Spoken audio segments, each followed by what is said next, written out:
All right, here we go. China Mac, welcome What's back to up? VladTV. Yo, thank you for having me, brother. Of course, we're many years in now. Yeah, we fucking, we in this shit together right now, it seems like, you know what I mean? Oh yeah, oh yeah. Well, every time you come on, it gets a big reaction. So, That's a good thing. of course, of course. First of all, happy Uh, new year, man. Happy 2020. Happy 2020. What's the Chinese New Year though? What number are you guys on? Um, I don't know the number. I know it's the year of the rat.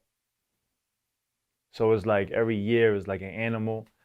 And yeah, this year I think the Chinese New Year is on the 25th and the 9th. One of them. I'm not sure.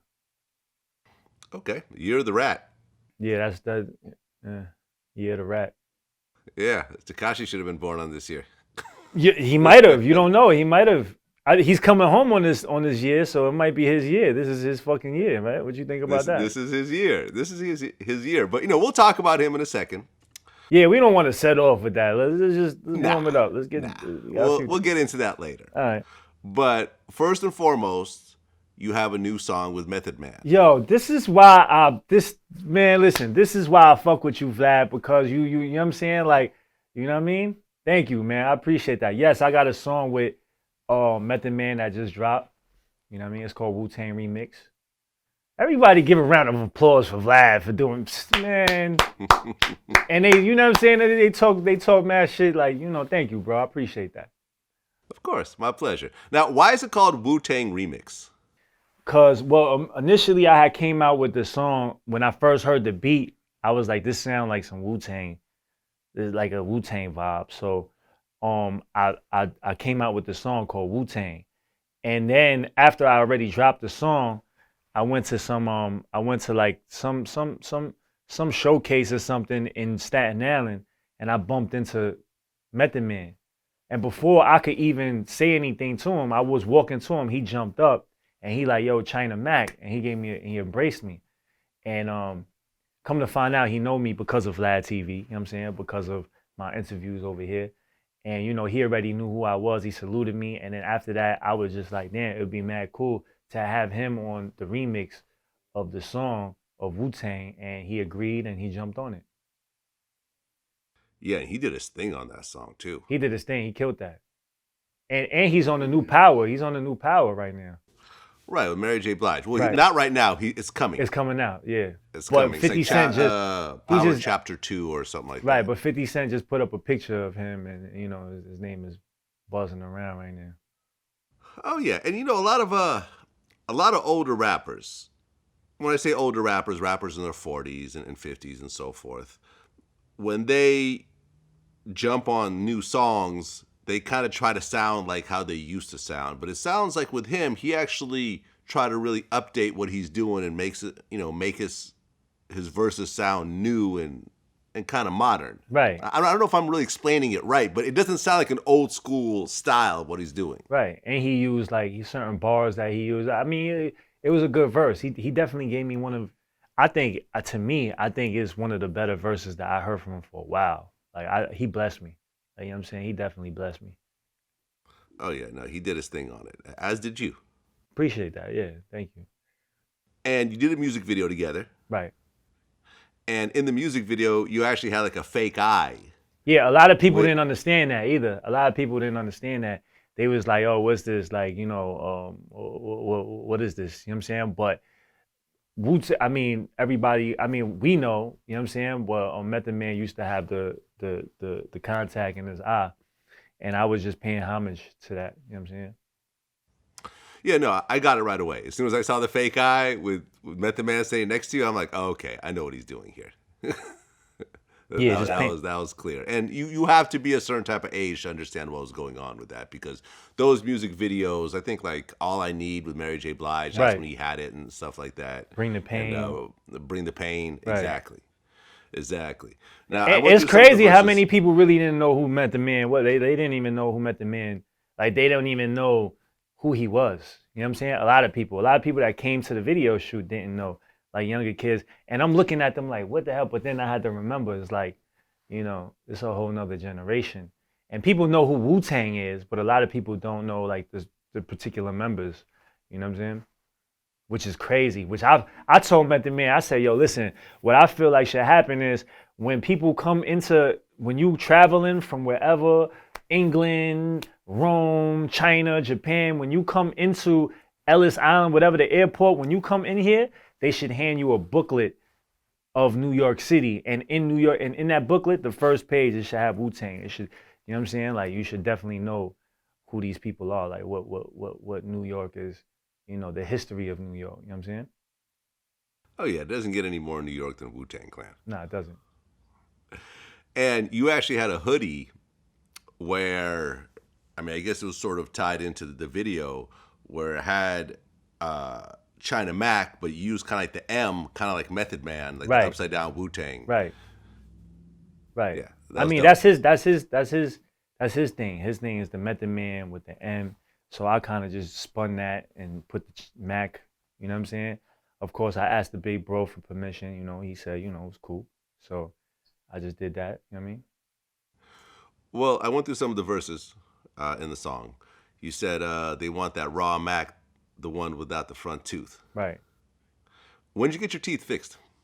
Oh, shout out Dr. Daniel, man. Dr. Daniel he grilled me up. You know what I'm saying? He fixed me up. And yeah, he fixed me up. I remember when we did our first interview, you were missing a tooth. Right. But by the time we hit like the second or the third, your grill was all sparkly. Right. So why did you get the tooth fixed? Because that was almost kind of like your thing. Yeah, nah, definitely. I you know what I mean? Initially, I wanted to get my teeth fixed like from the jump. Like when I first came home, I was like, yo, I'm gonna get my tooth fixed.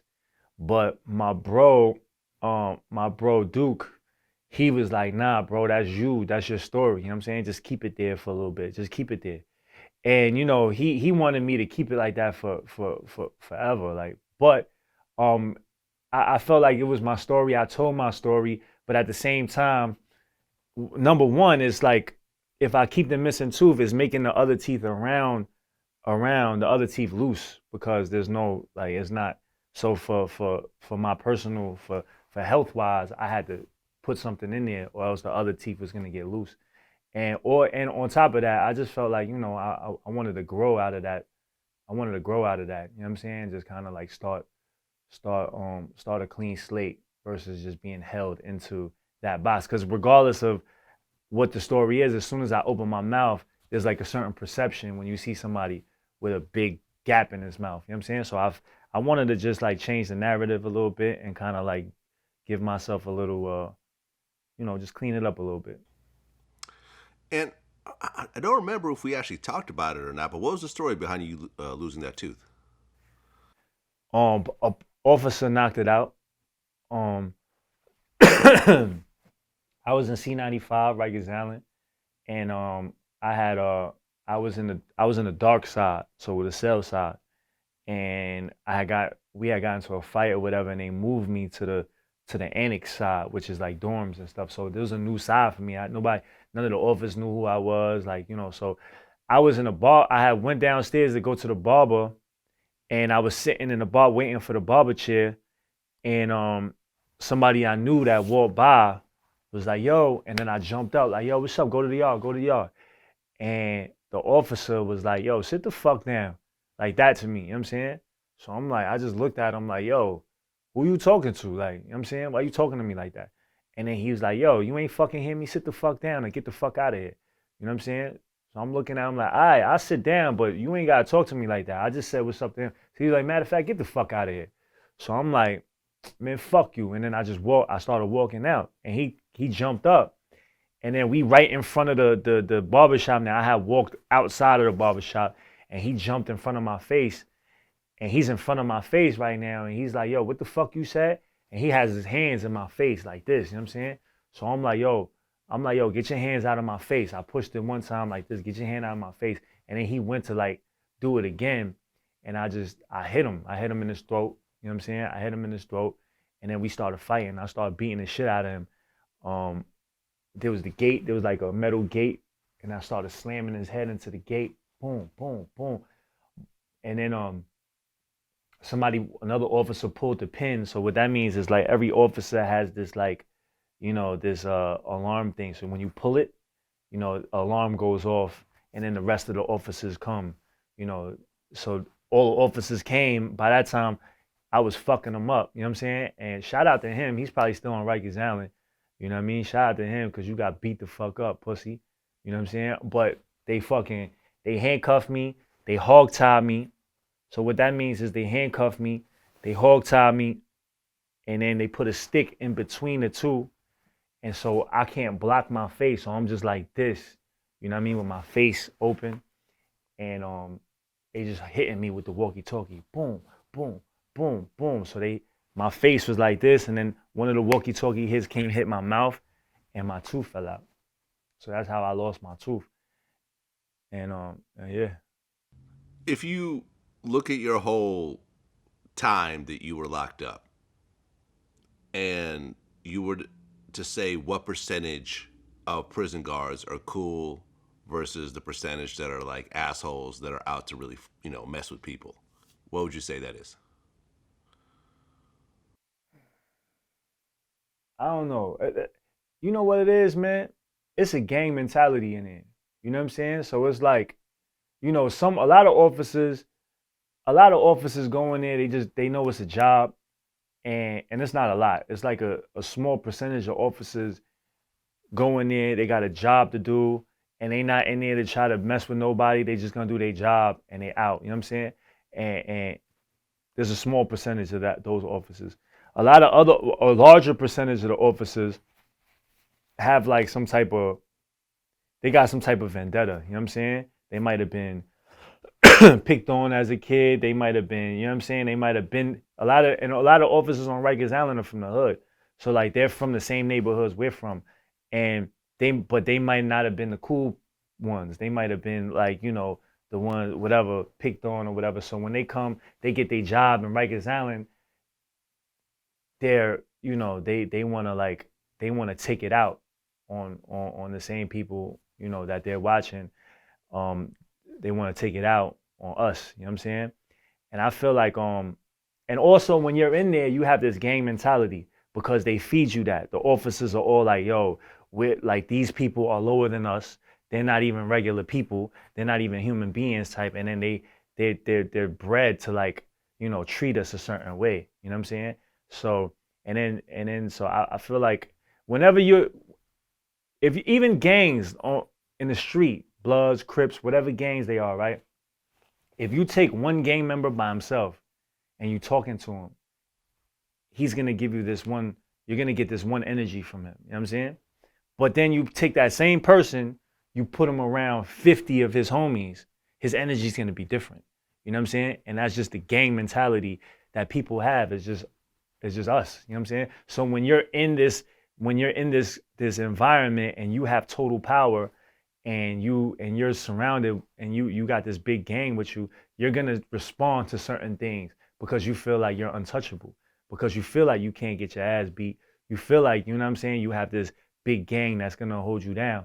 So you're gonna be tougher. You're gonna talk more shit. You're gonna try to like just move your weight around a little bit more. And that's what I don't respect. You know what I'm saying? What I don't respect is like, yo, at the end of the day, we all human beings. You know what I'm saying? And like, just like I made a mistake, your son could make a mistake. You know what I'm saying? And your son could very well be in the same position we in. You don't need to be talking to us like we animals.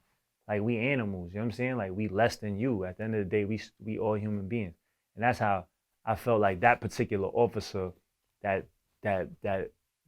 I got into that altercation with, that's how he was. You know what I mean? He was just like, he was just trying to abuse his power. You know what I'm saying? So the guy that you beat up wasn't the one that actually knocked out your tooth? Nah, he wasn't. Okay.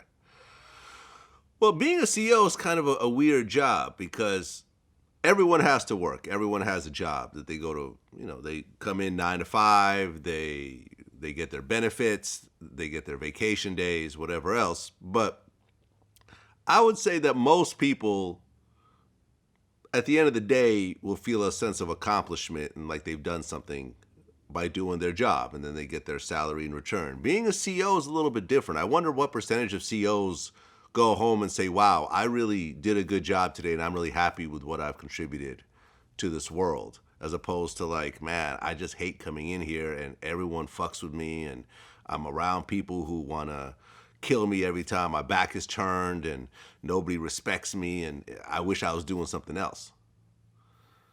I feel like a lot of the CEOs. Well, it's different. Rikers Island is a lot different than like state, like state. Rikers Island, I feel like the officers get paid a little bit more.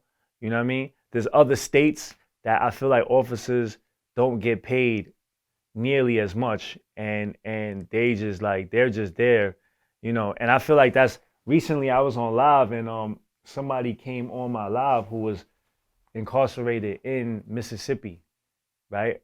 Did you hear what's going on out there? Yeah, Jay Z and Yo Gotti are actually suing Mississippi prison right now. Right. So so he came on my live and said that the conditions over there is horrible. You know what I mean? The COs aren't feeling like they're getting paid enough to even be doing anything. Like they don't want to risk their lives because like those prisons are maximum prisons. Things are going down. So you got what he said was there's a war going on between between certain gangs and the officers aren't stepping in to do anything. So people are dying, people and they're just letting them do it because the officers feel like they're not getting paid enough, to even be to be stopping any of that or being a part of that. Like they'll just wait until the person is dead and then they'll come in and be like, all right, stop, stop, stop, or whatever, after the dude is laying there on the ground. So I feel like a lot of prisons, you know, the officers aren't even like they're not even there to protect the people. They're just there to, you know, whatever, just get their little check and they're not even trying to do too much.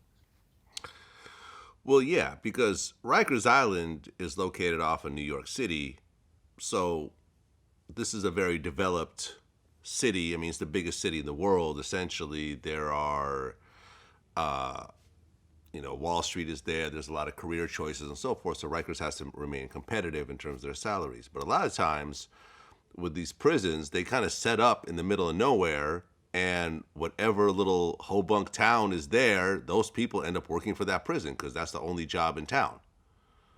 So you have a situation where people can't just say, well, I'm going to quit and go work for Amazon instead, because there is no Amazon out there. This is the only game in town, so you end up staying at a job that you hate because you have no other choices, and then that causes problems in and of itself. Right. I mean, Uh, I mean, when you go upstate, like I said, upstate before the prisons, like say before a prison was set up in the town, this town would be like desolate. It would just be like a farm town, right?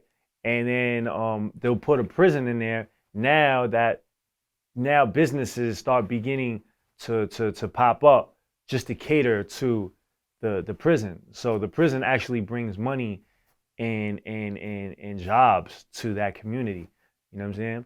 And they're grabbing all of these people from around that area, and a lot of times those people, there's those people maybe from a town that don't see any Asian people, black people, Spanish people. It might just be like one town just full of like hillbillies that farmers or whatever. You know what I'm saying?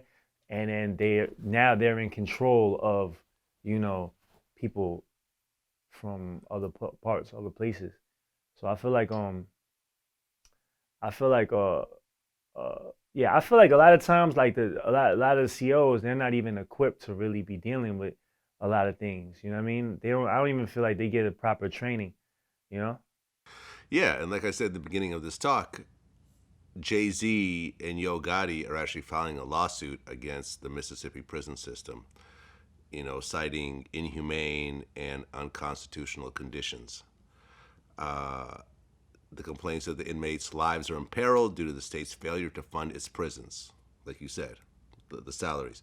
The suit cited recent inmate deaths at the hands of prison violence, arguing the deaths are the direct results and of understaffed correctional facilities and the state's utter disregard for the people it has incarcerated and their constitutional rights. Right. There you go. And Well, I feel like I feel like that's dope, man. That's dope. That's dope that they're doing that. But that really comes and that really comes from, you know, the because for a long time, this isn't just happening. This isn't something that just happened this year. You know what I'm saying? These conditions have been happening since the beginning, right? But the thing is now with social media, with with with phones, because now you're seeing a lot more, footage from inside prison with people that just have their phones. Like I said, the bro, I forgot the bro name. I want to call him Drummer, but he went on my live in while he was in prison, right? And he was on showing me everything, showing me his locker with all the food, and he was in my live, and he was telling me about the conditions. So what I'm saying is now with this access, more people are able to see really what's going on in there. Before that, the outside world would have no knowledge of what's going on in there. We would be the outside world will be so far removed from what's going on inside, and they won't know what's going on. But now with people with their cell phones, people inside are getting their cell phones in whatever fashion, however they're getting them, they're actually showing, they're putting a spotlight on what's actually going on inside these prisons. And big shout out to everybody who's actually like doing something to kind of change it and do something about it. Because at the end of the day, yeah, you can say, yo, these are prisoners, these are people that did whatever they did and they're in prison. But at the end of the day, people are still people. You know what I'm saying? People don't, people we're still people, and we're supposed to be treated with a certain type of, respect and a certain type of humanity. You know what I'm saying? And not like animals. You know? well, yeah. Me How do you as someone feel? who, I'm sorry. How do you feel about prisoners? Like, what do you feel like prisoners should, um, should just get what they get and you made your bed. Now you just got to go in there and be treated like an animal. You shouldn't be afforded any type of rights to be, anything like that. You know what I'm saying? You should just, be whatever. Or should you still be afforded some type of rights and some type of respect and some type of something. You know what I'm saying? Humanity. Here's how I feel. The point of prison is rehabilitation. It's to take someone who made a mistake and put him back into society better than when he came in. That to me is the point of it. Or what's the point of even doing it to begin with? Do you think America does a good to job throw with someone that? out in a worse situation than when they came in? That doesn't help anybody. Do you think So, America does a good job with that? I'm sorry? Do you think America does a good job with that? No, I think they do a horrible job with that. Why do you I think that? think I think prisons are only based in America are only based on punishment and not rehabilitation. You look at, for example, 60 Minutes had this really interesting special about German prisons, where the whole point is rehabilitation, and prisoners have their own rooms. They have a key to their own room. They have like a TV there and so forth. All the guards have to go through like 3 years of conflict resolution in order to even get a job over there.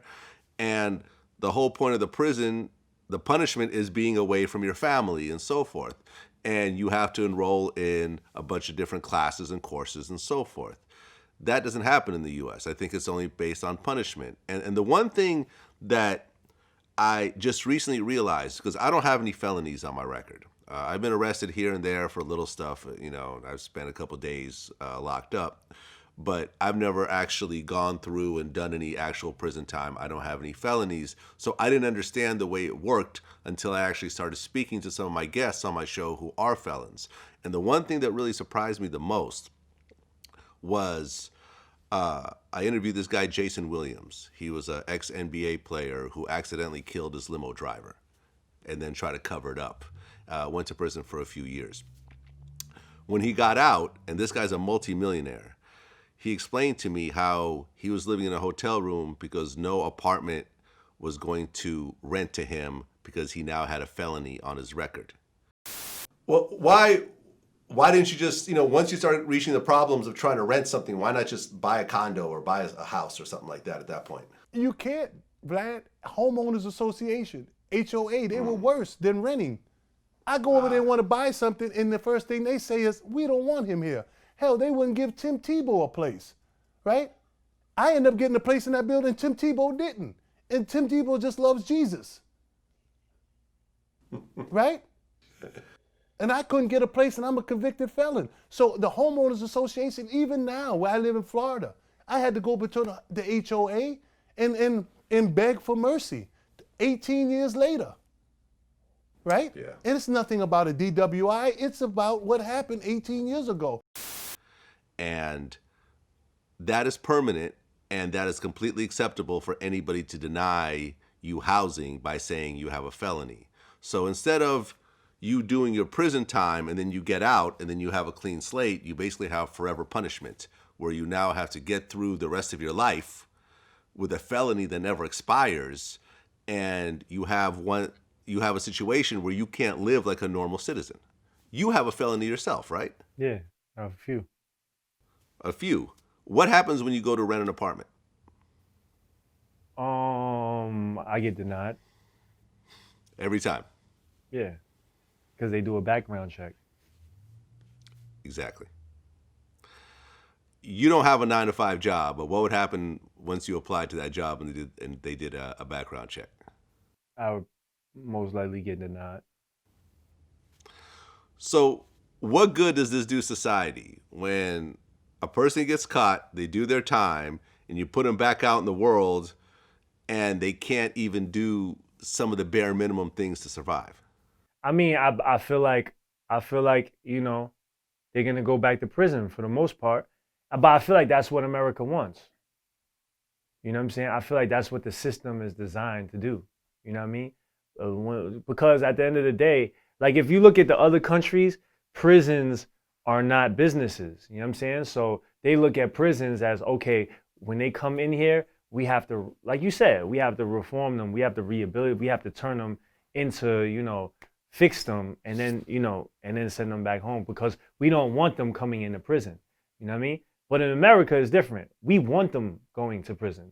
You know what I'm saying? We need them to go into prison. We need these prisons filled. You got stock. You know what I mean? You can buy stock into prison. You got like the Bob Barker company that solely is like, making things for prison. Like, just it's a company. You know what I'm saying? And it's like, you got prisons that are privately owned, which is not state ran, which is privately owned. So it's big business. You know what I'm saying? This is slavery. You know what I'm saying? So it's like, it's the new age slavery. So why would the slave masters want to rehabilitate potential money for them? You know what I'm saying? We're like cattle in there. You know what I mean? So why would we want to fix them to the point where, they're not going to come back in here? No, we want to keep on doing this recidivism door, keep on having them go out, come back in, and then have their kids, watch them do that, and then have their kids come in and in and out, in and out, in and out. And I feel like that's what America is about. I've never heard of Bob Barker before until you mentioned it. I'm actually looking it up now. It's America's leading detention supplier. But do you know who Bob Barker is? I have no idea. Yo, look him up. Look his name up right now. Bob Barker. What did he do before that?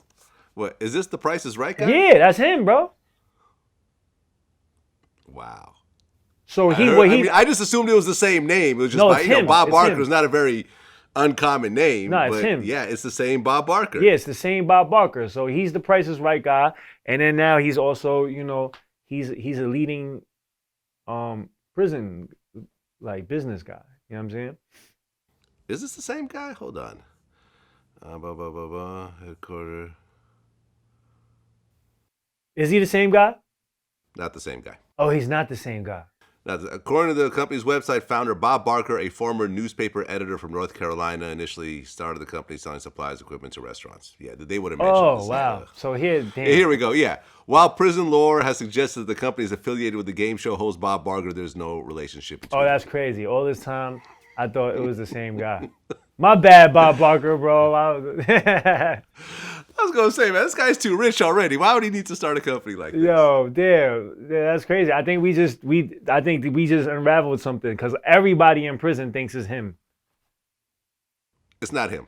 Oh well, there we have it. It's definitely not him. So I just looked it up. we breaking myths out here right now with this. Yeah, man, leave Bob Barker alone. If you see him out, don't run up on him. Yeah, don't run down on him, man. He's cool. He's the Price is Right guy, bro. Well, recently Cassidy and Arsenal had a battle. Yeah, And you went on Twitter. I did. You said, "Hey, yo, I'm watching this Cassidy versus Arsenal battle, and I'm in my living room yelling through the whole battle. I ain't want something to be over so much since prison time. This shit is trash, trash." Yeah. Okay. I watched most of the battle. Okay. You didn't watch the whole battle. I watched most of it. I didn't watch the whole thing. Okay. How much is most of the battle? The whole battle was about an hour. I watched about 40 minutes. Okay. All right. So you sat through most of it. I got through about 2 rounds of each person. All right. Now, the thing that stood out was when Arsenal kind of grabbed Cassidy, grabbed a sweatshirt, Right. and then they started to shove each other. That was kind of surprising. I feel like he needed to do that. You know what I'm saying? Because that's I feel like he did that. I feel like he knew what he was doing. You know what I'm saying? That's when you do that, that's gonna get the attention. It's gonna get more people to watch it, more people to talk about it, and I feel like that battle needed that. I feel like if he didn't do that, it would have maybe less of the views. Well, as someone who's thrown battles before and covered a lot of battle rappers, at one point we were covering battle rappers damn near every day. We had a guy that worked for us who was really into it, so we allowed him to do a lot of interviews like this, and I was really behind it. And this was maybe, 6, 7 years ago. I remember at one point saying that battling is probably not going to progress past where it is right now because they're not able to actually clean it up and make it safe for the mainstream. Right. It's always going to be some shit where there's 100 people on stage, everyone's talking about killing each other and talking about their kids and mothers and, all types of other overly personal shit. People get punched in the face. People get grabbed.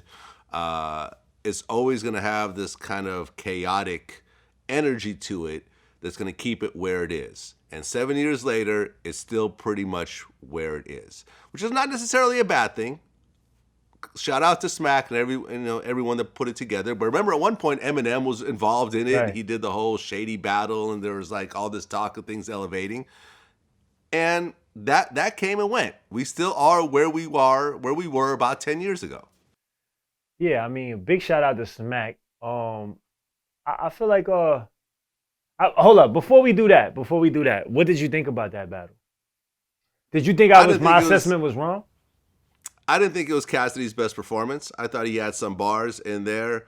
Arsenal, I thought, was okay. He had a few moments, but overall, this was not a great battle from what I saw. All right, this is why I said that, right? I mean, because battles happen all the time, and I'm not tweeting about it. I'm not talking about it.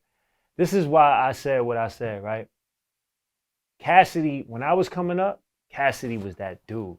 You know what I'm saying? Cassidy was really that dude. And Cassidy, he had battles or whatever, but so I grew up watching Cass, all right, Cass is like nobody could fuck with Cass. Cassidy is a battle, he's ill. And before he jumped on and was battling, I always thought, yo, Cassidy's gonna go in there and clean house. You know what I'm saying? That's what I always thought.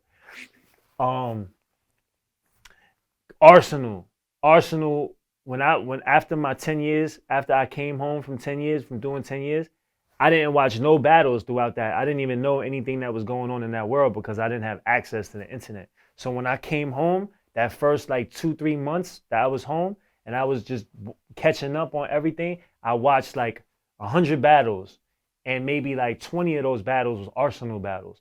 And I was like, yo, Arsenal is nice. You know what I'm saying? Arsenal was nice. To the point where the first year when I went home, maybe the years second, when I went to Virginia, I was a part of this battle, like, and we threw a battle in Virginia, and I actually got Arsenal to come perform. He battled Big K, you know what I mean? And I put that together, you know what I'm saying? But I say that to say that Arsenal, I revere like a great battler, you know what I'm saying? So now when these two are together, and these two have been talking shit the whole time, like Cassidy's been talking mad shit to Arsenal, talking about he's the best, boom, boom, boom. And I feel like, yo, this battle was supposed to be like, it was supposed to be a really good battle. You know what I'm saying? I was going in like, you know, even though I saw the other battles that Cassidy did, and I'm like, you know, I didn't like any of the other battles he did. But in my mind, I'm like, yo, he might really come through. He might bring the old cast into this battle. And when I'm watching the battle, I just wasn't like, it was trash to me. Like, I was really disappointed. I really didn't understand a lot of the things. I thought a lot of Cassidy balls was really bad, elementary. Like, you know what I'm saying? He didn't really, you know, he was just saying some crazy nut stuff. And then I felt like Arsenal beat him, hands down. Arsenal beat him. But that wasn't the Arsenal that I felt like he just knew that, you know, he didn't really have to go 100%. And I just didn't feel like, I felt like that battle right there isn't good for the culture. You know what I'm saying?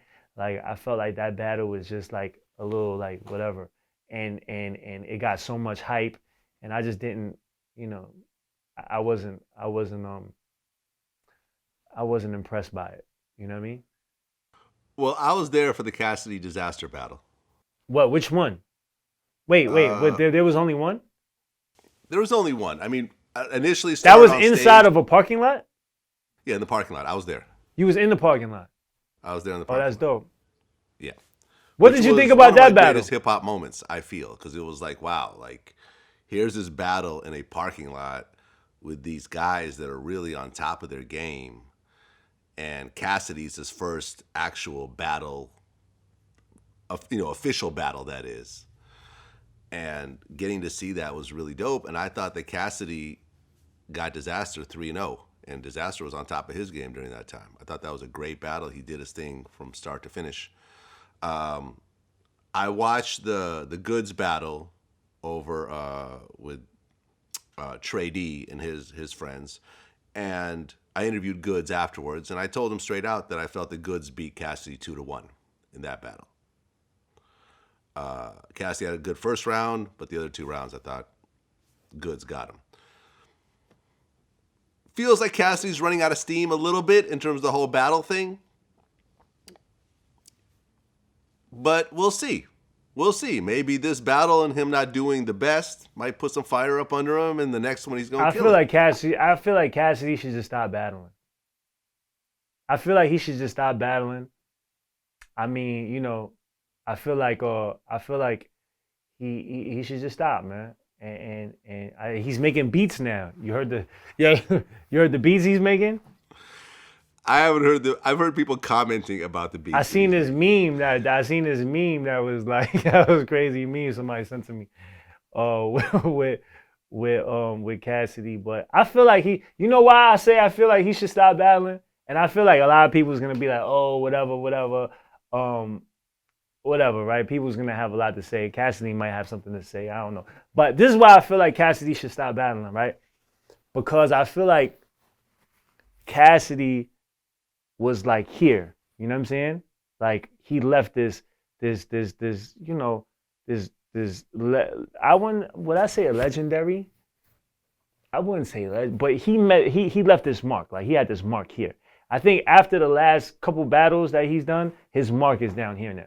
You know what I'm saying? Because he's like putting himself out there and he's battling and he's not giving it 1,000%. And I feel like the name Cassidy 5 years ago was here. Right now it's over here. And it might be over here. It might be over here. You know what I'm saying? But I feel like, and I hate to see that happen to somebody that I revered as like one of the greats, like, you know what I'm saying? One of the like really, you know, and I hate to see that happening in front of my eyes. You know what I'm saying? Just like cannabis. You know what I'm saying? Yo, I used to look at cannabis like, yo, you know what I'm saying? Then he had that battle and I don't even, you know what I mean? He just deteriorated right in front of me. Like, you know what I'm saying? Like his stature was up here, even all the way up there. You know what I'm saying? To me, because as a kid, I used to listen to Cassidy like, whoa. I mean, not Cassidy, Cannabis. I used to listen to him like, yo, he's the best. Like, there's nobody out there messing with him. But then he stepped into the battle ring, and now he went all the way down there too. And I feel like that's what Cassidy is doing to himself. Well, I don't think you could really compare the Cannabis battle and the Cassidy battle, because Cannabis literally forgot his verses and pulled out a notepad and started reading from a notepad, which kind of was just ridiculous. Yeah, it was ridiculous. But I don't feel like, you know, I definitely feel like Cassidy's last performance was somewhere around there. You know what I mean? I wouldn't say it was that bad. Like, he didn't pull out no, but it wasn't that far. It was around there. Well, I'll disagree with you on that. He didn't pull out a notepad. He knew all his verses. He went 3 rounds. It was an hour-long battle. He had some strong lines in there. It wasn't 100% You felt like he had solid strong all the way lines? through, but I didn't feel like he had any strong lines. I enjoyed it. And here's the thing. But you didn't watch the whole battle. How you enjoyed it? I watched two out of 3 rounds. So I mean, Both sides. listen. If I enjoy something, I watch the whole thing. Like, how do you watch? How do you stop watching it if you enjoyed it? Well, Keep it because 100. Come on, just say it right. was trash. Come on with this, man. Like, I know you trying to get him up here. Well, number one, I've had him on here a bunch of times, and he's going to probably come back. You know, this is someone who's been a regular guest for like a bunch of years. I have a lot of respect for Kaz, and I think it's, you know, he has a lot of respect for me as well. The reason why I didn't watch all 3 rounds was because I wanted to bring it up in preparation for this interview, so I had to kind of quickly go through it because I knew that you had made a comment. But you didn't watch it. I was just. So you didn't watch it though. Like before this interview, I watched it before this interview, and I didn't get a chance to completely finish it. No, but what I'm saying is you didn't watch it because you wanted to watch it. I just didn't get a chance to watch it. I didn't get a chance to actually sit down and watch it just on my own. I used it. That's what I'm saying. It was preparation for this particular interview because you made the comments about it.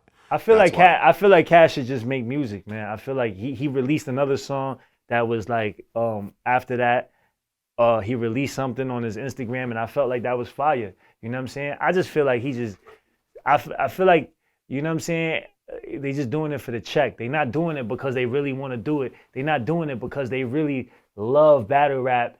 I feel like they just doing it because they just want the check. And whenever you doing it just for the check and the love ain't there, I feel like, you know, it's not a good look. You know what I'm saying? It's not a good look for nobody.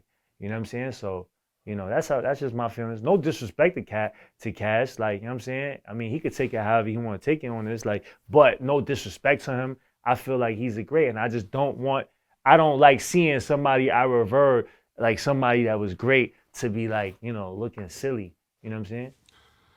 Well, let me put it like this. Cassidy is 37 years old. He does not have a major label deal. He is putting music out independently. And he doesn't have the fan base he had when Hotel was out and all his big songs, and he was working with Swizz and so forth. This is kind of the same thing when you talk about, for example, Young Jock was just filmed like driving an Uber in a video, and everyone's like, oh, they're making fun of Young Jock. Oh, look, you know, he's washed up, he's driving an Uber, whatever else. Young Jock got a bunch of kids. Cassidy has children. I don't know how many, but I know he has at least 1, possibly more. You get up in age, and you have the rest of your life to live out. And you have to support your family, and you have to make money, and you have to pay your bills. So when you're putting music out, and the music itself is not paying the bills the way it used to, and someone's saying, yo, here's 20, 30, 50 grand to go battle. You expect this man to turn that down because his heart is not in it 100%? I mean, that's kind of ridiculous. I mean, you're right. You're right. But you're right. You're right. I'm not gonna say it because I would take it too. But what I'm saying is, it's just me speaking from a fan standpoint. Now you speaking from that standpoint, I understand it's cool. And when I saw the thing with Young Jock, I didn't feel like, I didn't feel like that's something that you should bash that man for. You know what I'm saying? Like I feel like, at the end of the day, I didn't look into it, but I feel like at the end of the day, you hot when you hot, you not when you not. And you gotta regardless of whether you're hot or not, you gotta feed your family. So if you say it like that, all right. But I just, as a fan of it, as somebody that, as a fan of battle rap and as a fan of somebody like a Cassidy and a Arsenal, I just wanted a really good battle. I feel like he could have did. I feel like he could have though, honestly. So this is why I said what I said, because I feel like Cassidy could have delivered a much better performance. I feel like he could have. I feel like he just didn't. You know what I'm saying? I feel like that Arsenal really could have delivered a much better performance. I just feel like he didn't. You know what I'm saying? For whatever reason. So now, if he's giving it his 100% and that's what he came out with, then I can't say anything. You know what I'm saying? You go get your bread. But at the end of the day, I feel like he could have did much better. I feel like both of them could have did a lot much better. And that's why I said what I said. You know what I'm saying? But shout out to both of them. Go get y'all bread. You know what I mean? Tekashi 6ix9ine. Tekashi 6ix9ine. You just caught me off guard. I really did not think that you was gonna ask me this question. I didn't even think he was gonna bring his name up. You made a lot of comments about Tekashi, both on VladTV and on your own social media. Right. You predicted early on that Tekashi 6ix9ine will snitch on everybody. Yeah, but I feel like everybody predicted that. I mean, that's not like, you know what I mean? That was a no-brainer right there. Well, since our last interview, Tekashi got 2 years. Do you feel that that's a surprising amount of time, or did you think he was going to get about that? I feel like he was about to get it about that. I didn't think that they was going to let him go.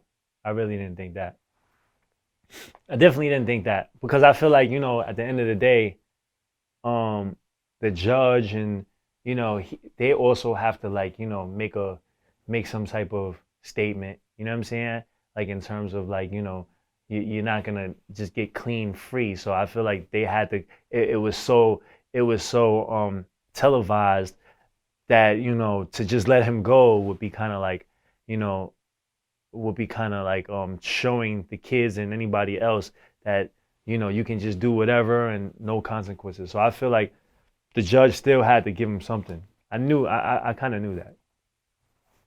Well, he got 2 years. And I actually found the breakdown of everyone involved in this case. And I'm going to kind of go down the line here. You got the breakdown, Vlad? I got the breakdown.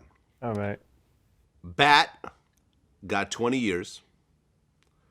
Shoddy got 15 years. Mel Murder got 11 years. Roe Murder got 5.5 years. Crippy got 5 years. Ish got 5 years. And Kuda B, I don't think has been sentenced yet, but he's facing 5 years. On top of that, Harv and Nuke both went to trial. Like all the other people I mentioned, the other 10 people, they all took plea deals. These two guys, who I guess were involved in the kidnapping, they went to trial. Tekashi took the stand and testified against them. And they both were found guilty. Harv is facing life, and Nuke is facing 20 years. Free Nuke, free Shoddy, free all of them, man. You know what I'm saying? Free all of them. 12 people went down around Tekashi, who I honestly feel was the ringleader. That's how I feel too.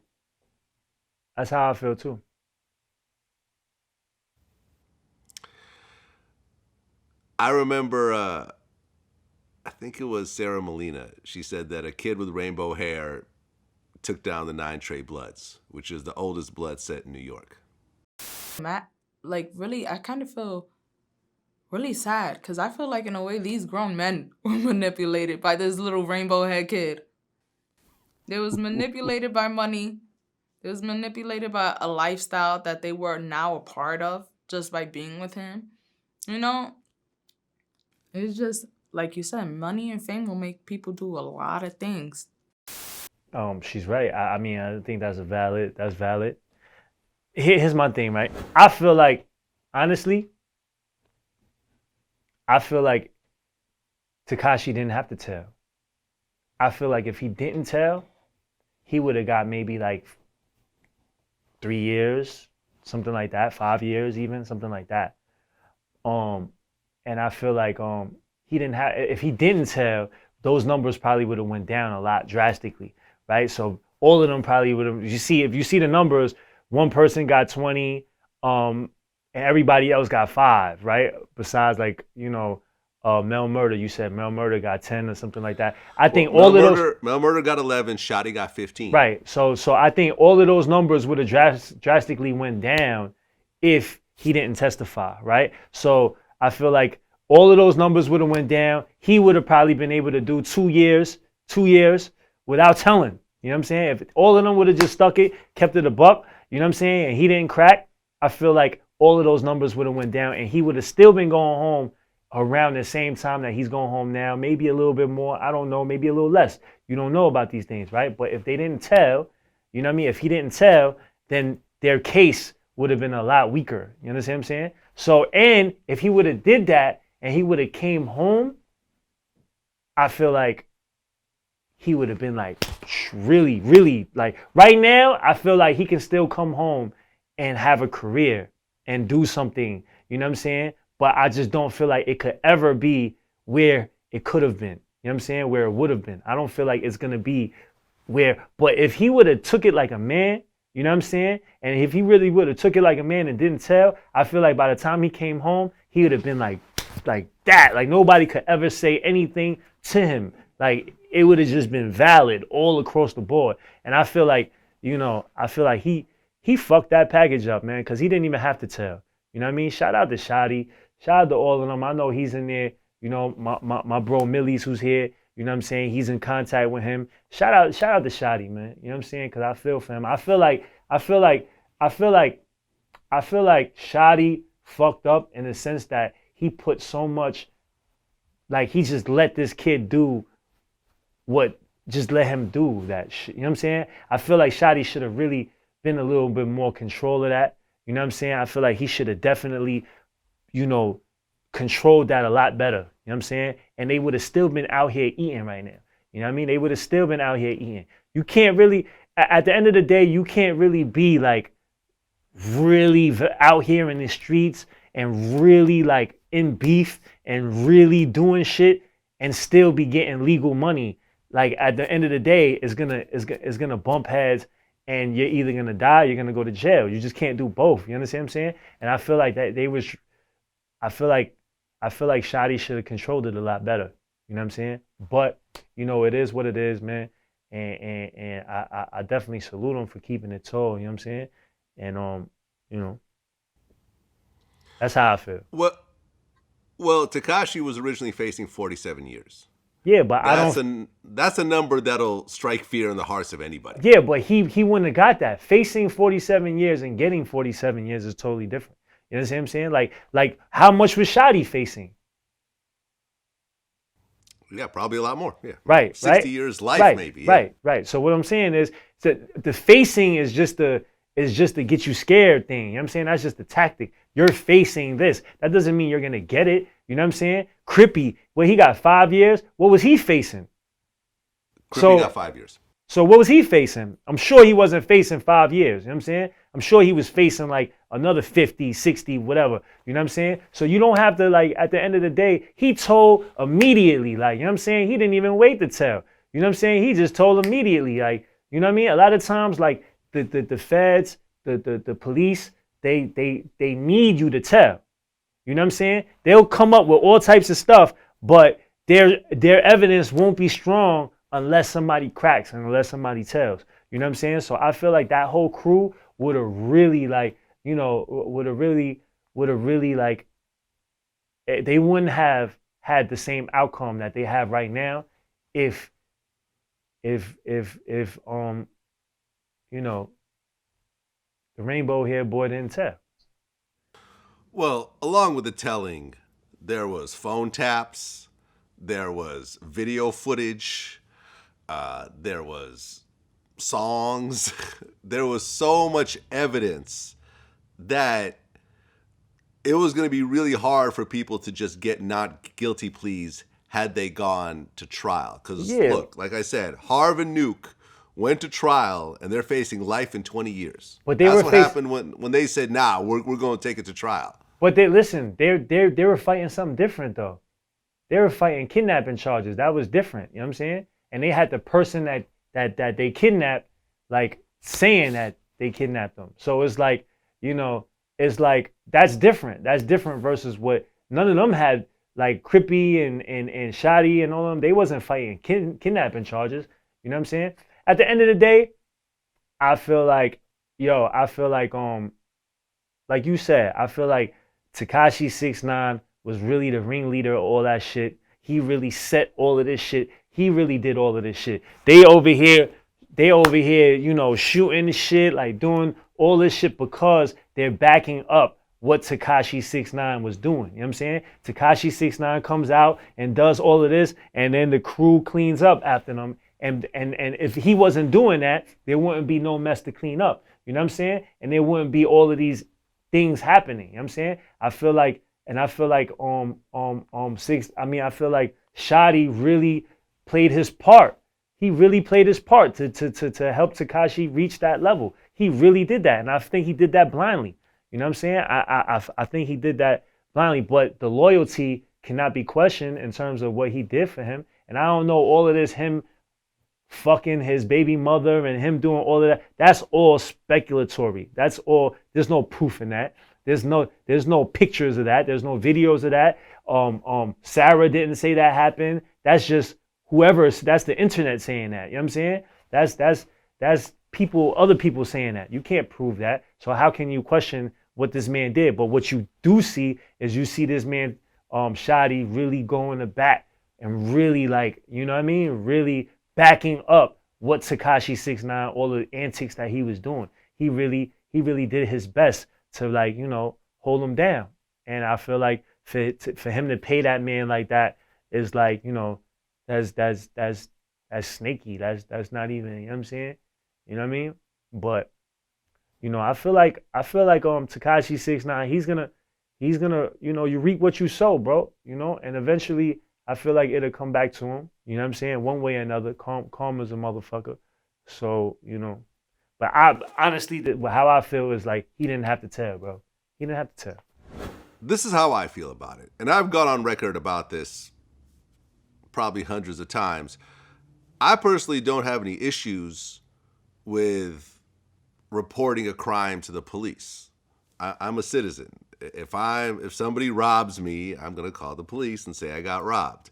But the message that this is sending to the world is concerning, because what it's saying is, go ahead and cause as much havoc as you want. Tell people to get shot, robbed, beat up. Go ahead and get a bunch of people to do your bidding for you. And when everyone gets caught, all you got to do is tell on everybody, and you walk away with the shortest sentence out of everybody. Right. And I feel like that's bad. You know what I'm saying? That's a bad message to put out there to the kids. You know what I mean? Yeah. Here's my message to the kids. Don't fucking leave that shit alone. You know what I'm saying? Don't join no fucking gangs if you don't have to. I know there's some neighborhoods where you have to. You know what I'm saying? There's some neighborhoods where, you know, in order to survive, you have to be a part of a particular gang or whatever. You know, those instances, that's different. You know what I'm saying? But if you just and you just want to join something because it's cool, whatever, don't join it. You know what I mean? Because that's not that's gonna come with all types of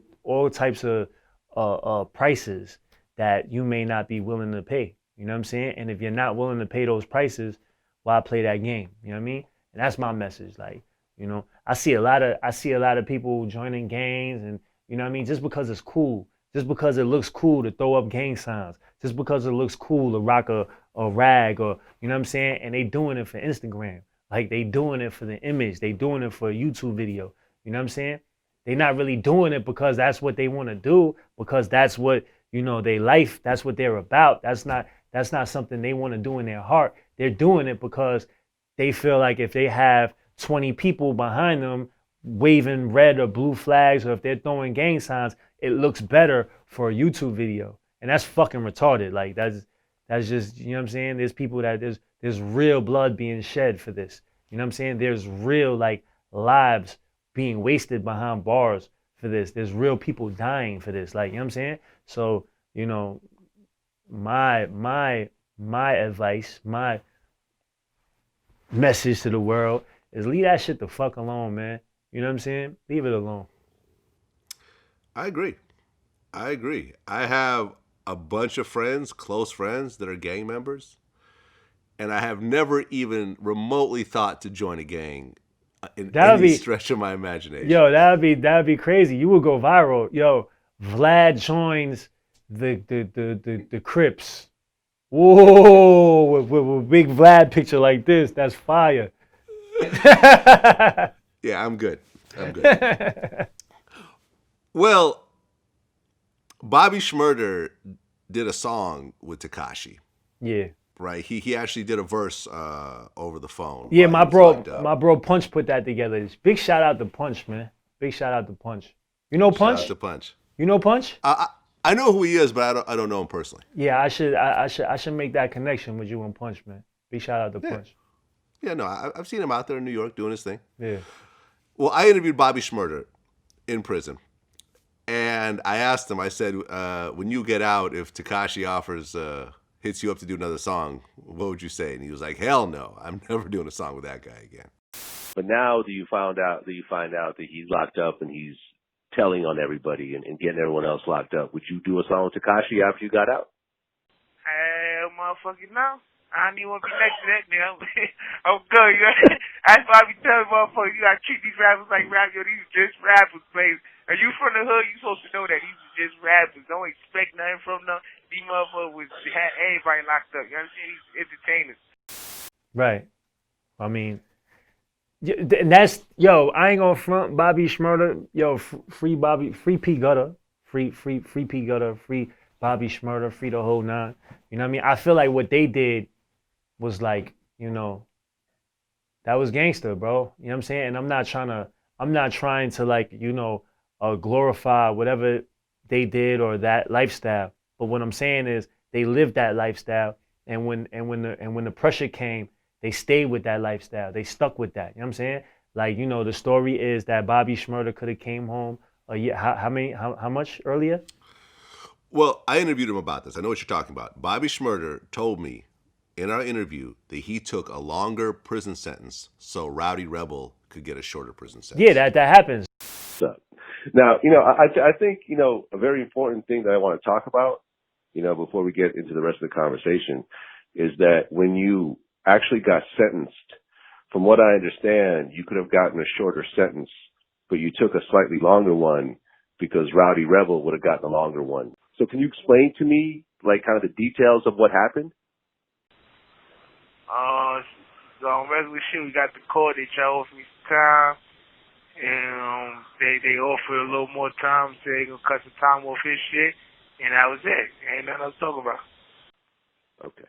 So you ended up taking more years, so your man could get less years. So it's like if me and you were co-defendants, right? And they say, hey, listen, you can take this 3 years, but if you take it, you know, he's gonna have to go to trial. You know what I'm saying? Or you could take 5 years and both of y'all just get 5 years and y'all just both go up. You know what I'm saying? So it's like, why would I take the 3 years and then set my brother up? You know what I'm saying? So fuck it. We both gonna get the same sentence and we gonna go in together and we gonna come out together. And that's gangster. You know what I'm saying? I feel like that's, you know, that's I feel like they kept it 100. You know what I'm saying? And you know that's what's up. Yeah, when Bobby Shmurda comes home, same year actually as Tekashi, I think he's really going to be celebrated. He's gonna pop because regardless of what, when you keep it real, when you keep it above, when you keep it genuine, people are gonna, they feel that here. You know what I'm saying? And there's not enough of it going on in this world. So when they see real camaraderie, real like sacrifice, you know what I mean? People are gonna open their doors like this. You know what I'm saying? I feel like they're gonna take over the world. And I feel like if Tekashi would have did that, he would have had the same treatment. You know what I'm saying? And big shout out to all of them, man. You know. Well, what do you think about Pop Smoke beefing with Casanova? I don't really know what happened. I mean, I kind of saw something, but I didn't. I mean, somebody told me about it. You know what I mean? But I didn't. Well, Pop Smoke had posted a video. This was maybe about a week ago or so. He said, y'all old dudes better pack it up. This ain't no Trashanova shit. No Scary L shit. Y'all know that the Woos run the city. I don't know what that's about. I don't know the politics behind that. So really can't talk about that. But what I will say is this. New York is finally New York is looking strong right now. You know what I'm saying? Like you got Fabio Foreign, you got Pop Smoke, you got all of these people coming out of New York, and it's looking like, you know, it's looking strong. You know what I'm saying? And I don't feel like we need to be beefing amongst each other right now. You know what I'm saying? I feel like that's just gonna cause more. Cause I remember this year, Rolling Loud, right? Rolling Loud, Pop Smoke was one of them. He couldn't perform at Rolling Loud. Casanova couldn't perform at Rolling Loud, I believe. Who else? A few people couldn't perform at Rolling Loud. And that's because of that type of behavior. You know what I'm saying? That type of, you know, and now you stop, you know what I'm saying? You stopping the growth of something by beefing. You know what I'm saying? I feel like us as New York, we should focus on how to make the unit stronger, how to make our shit stronger. You know what I'm saying? Instead of beefs that really don't need to happen. If beefs that need to happen, then beefs need to happen. You know what I'm saying? But if it doesn't need to happen, I feel like we should be really helping each other come up versus trying to like stunt anybody's shit. Well, Meek Mill kind of tried to put in his 2 cents about this whole thing. You know, he said, y'all Brooklyn dudes be beefing with each other too much, LOL. Stop pumping that shit if you're not involved. Let them guys get their money. And if you official and you stay around them, say something. But then people started kind of tagging him about his history. And he said, well, who am I to talk, right? I beef with every rapper in my city before, except maybe a few. And it's true. Meek Mill was beefing with Cassidy. He was, beefing with A.R.Ab at one point. He was beefing with everyone in Philly at some point. I just want to say this, okay? If you look at all the rap beefs in hip-hop over all the years, you will be hard-pressed to find anyone that actually benefited from a rap beef in the long term. I honestly can't really name damn near anyone. Like, okay, 50 was beefing with Ja Rule, and, you could say that he came out on top. In the process, he got shot 9 times. Other people got shot and beat up. I think certain people lost their lives. Supreme is doing life in prison. That's somewhat connected to that whole beef and everything else like that. So can you say that he really won that rap beef in the long term? I don't think so. Right. Biggie and Tupac were beefing. They both ended up dead at the end. Beef is not good for money. You know what I'm saying? Beef is good for clout, but beef is not good for money. Beef is good for to sell a story, but beef is not good for money. You know what I mean? Nobody that's getting money wants beef. You know what I'm saying? Or nobody that that's and I feel like, you know, that's gonna stop. And if you're beefing, it's good for Instagram and the story.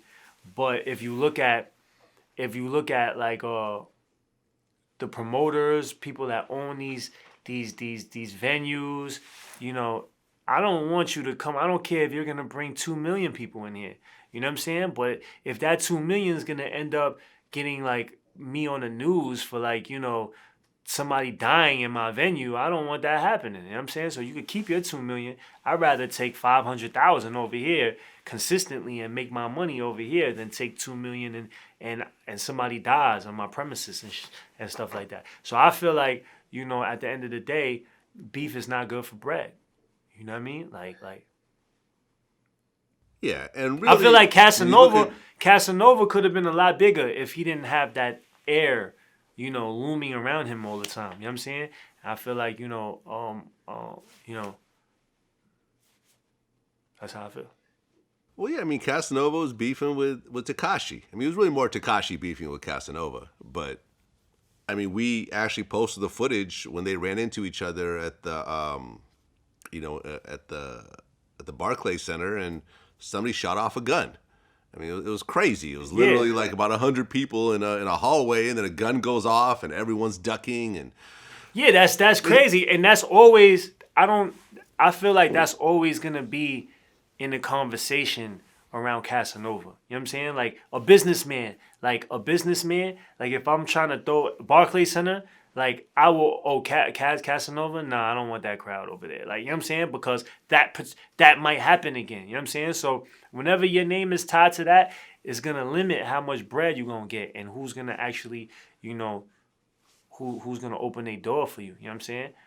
And you know what I mean? I feel like New York don't need that right now. I feel like New York needs to really show their talent and flourish, because I feel like we looking good out here right now. I just hope, you know, everybody's able to get their bread the way, you know, they supposed to. I agree. I've interviewed Casanova at the start of his career. Me and Pop Smoke, we spoke on the phone a couple times about doing an interview. I like both of those guys. I think they're both doing their thing. I think they're both really beating the odds of where they should be right now in life based on how they grew up. And I just hope that they both appreciate that, because that could be taken away from you very quickly. Have you spoken to Fabio Farman? We were actually supposed to do an interview with him, and the guy that set it up, I don't think was really on top of his game, and it never happened. But yeah, we were supposed to interview him. You should holler at Fabio Farman. You should holler at my bro Sosa Geek. You know what I'm saying? That's their whole movement over there. Sosa Geek, Ether to Connect. You know what I mean? I think you should pull them up. You know what I mean? They making Brooklyn look really good right now. You know what I'm saying? So you know, yeah, I feel like them. I love to see that. I love to see them doing. They got a fresh new movement right now. You know what I mean? Brooklyn is really looking good. New York is looking good. They making us look good. They got the connect. They got the attention of Drake right now. Sosa Geek got the attention of Drake right now. Like all of them. You know what I'm saying? I feel like it's a beautiful thing.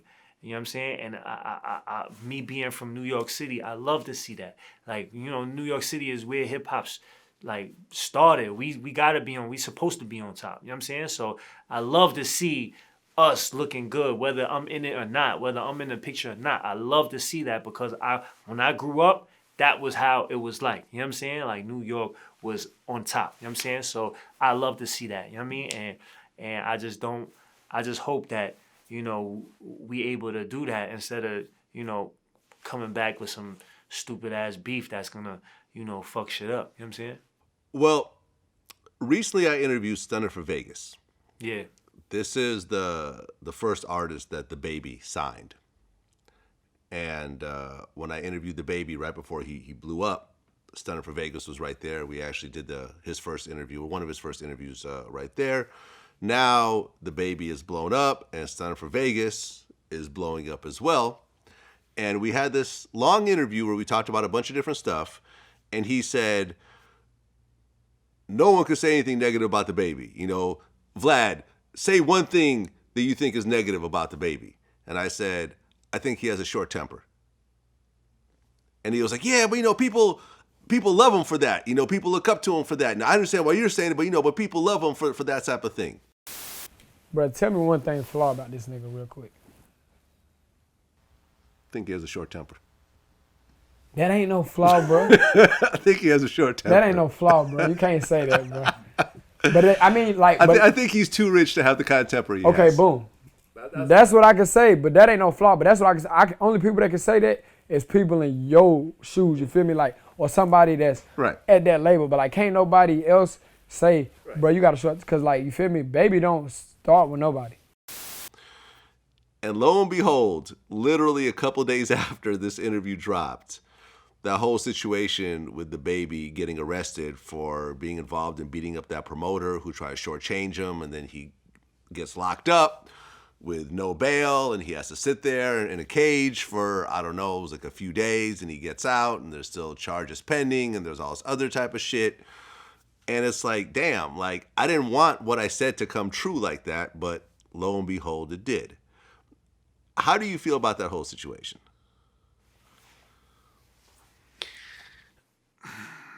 I feel like a point has to be proven when a point has to be proven. You know what I'm saying? I feel like a message has to be sent when it's necessary. Do I feel like that particular time was necessary? No, I don't. You know what I'm saying? What just happened with DaBaby? I feel like sometimes you have to do certain things. I just don't feel like that was one of those times that had to be done. I feel like DaBaby is really like flourishing right now. You know what I'm saying? I feel like he's super talented. I feel like he's killing the shit right now. And I feel like that this is the time for him to part ways with that life, that air. You know what I'm saying? I think he successfully used all of that other stuff to really bring him into the position. Everybody can't do that, but he successfully did that. You know what I'm saying? And I feel like there's a point of time where you got to let that shit go. You know what I'm saying? In order to really keep on going. So it's either you let it go and keep on growing into a big superstar, or you keep on doing it and you turn that and you just don't become what you could have. You know what I'm saying? And people's going to be scared to put their money in you, invest in you. People's going to be scared to book you. People's going to be scared. So as big as you are, you will see that start diminishing because of your inability to really start, maneuvering, like growing in that space. You know what I'm saying? So I feel like DaBaby is dope, man. You know what I'm saying? I feel like hopefully this is a wake-up call for him to really, start moving in a way. But he's consistently having these things, you know what I'm saying? And eventually something's going to end up really bad. You know what I mean? You can't keep on doing that. You can't keep on running into the wall and think like, you're not gonna get knocked out one day. You know what I'm saying? So it's like, hopefully there's a wake-up call for him and he can really allow himself to be as great as he can be. You know what I'm saying? And it's the same thing for all of us. A lot of us, we fight. When we come from those situations, when we come from them places,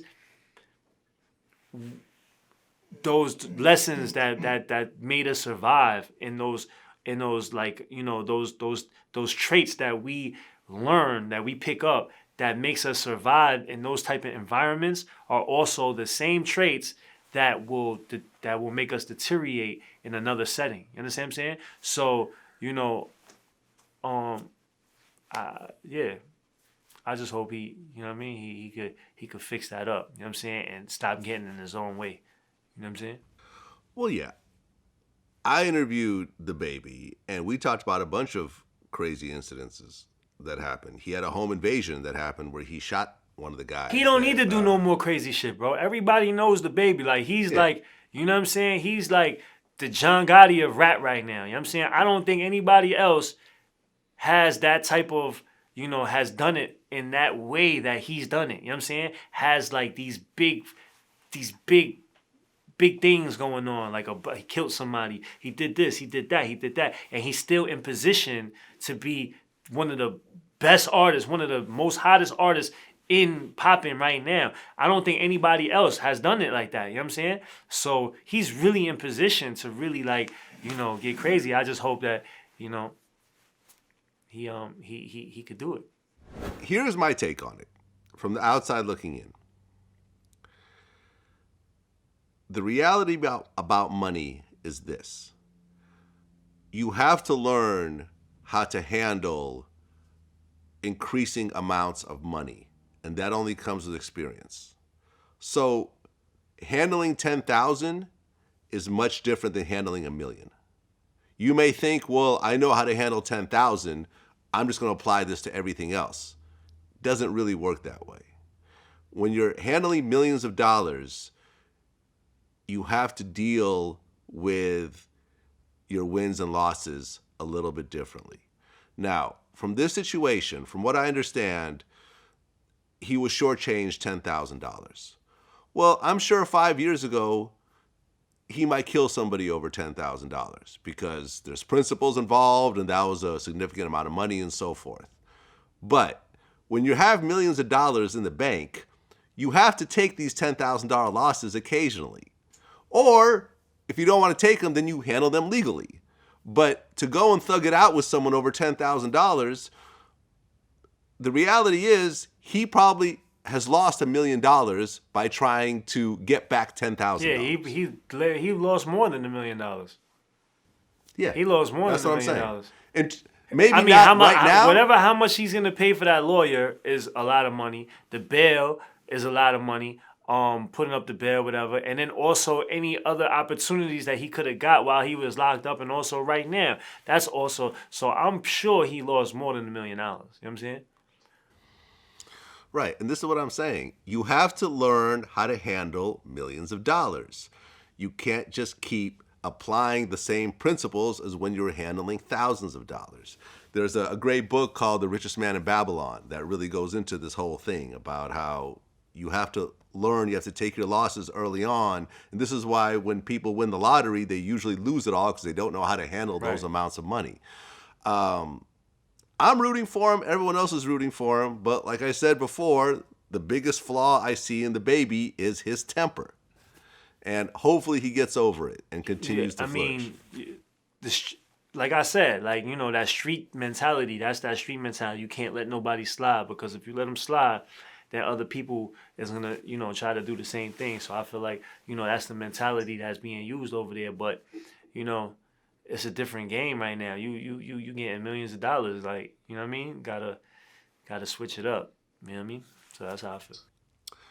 Well, since last time, Kodak Black has been sentenced to almost 4 years. Right. That's horrible, man. Yeah, because when you really look at it, you could really compare Kodak Black to DaBaby in terms of their overall success. Like, they were both kind of at the top of their game at their height when all this shit started happening. Like, Kodak Black had platinum singles and gold albums, and I'm sure his booking fee was probably at least $100,000. He's going to lose tens of millions sitting in a cell for the next 3.5 years. I hate to see that. And then I would hate to see, I would hate to see him, maybe 10, 15 years later being, washed up. You know what I'm saying? Washed, no more money. And damn, you just had you had the world of opportunities at your hands. And you couldn't get out of your own way. You know what I'm saying? And I feel like, I did that a lot too. So we gotta learn how to get out of our own way. It's sad to see that. I don't like that at all. Well, yeah, I mean, he tried to buy guns and not mention the fact that I think he was on probation or he was a felon or something of that sort. And he bought a bunch of guns. One of the guns was found at a shooting. As someone as successful as him making legal money, you just have to slap your face what are you doing? It just doesn't make any sense whatsoever.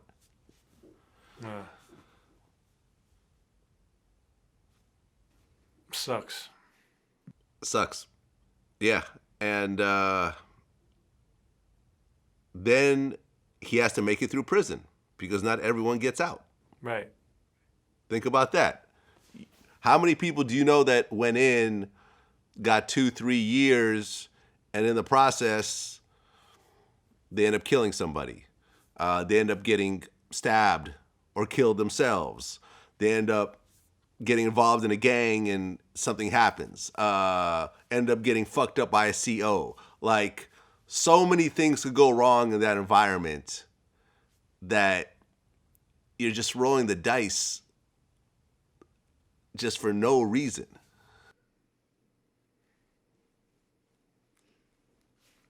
Yeah. Sucks. Free Kodak, man. Yeah, free all of them, man. Free everybody. Free Kodak Black. Okay, well, along with Kodak Black, Lil Wayne recently got caught with guns and drugs on his plane. Lil Wayne? Lil Wayne. I didn't even know. I didn't hear about that. Boy. Yeah, so Lil Wayne got caught. I guess it was a gold-plated gun when they actually searched the plane. And he actually took ownership of that gun. I guess it was a present. But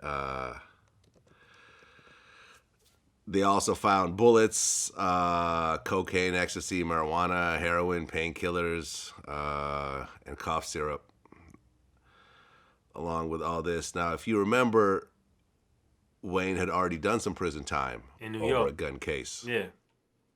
In New York. Right. I think he got, how many years did he get? I think it was like 2 years. Yeah, well, he did a year. Was it a year? Yeah, because he did it on Rikers Island. You can't do more than a year. Okay, here we go. He got an 8-month jail sentence. Right. So 8 months on Rikers Island, that's nothing to sneeze at.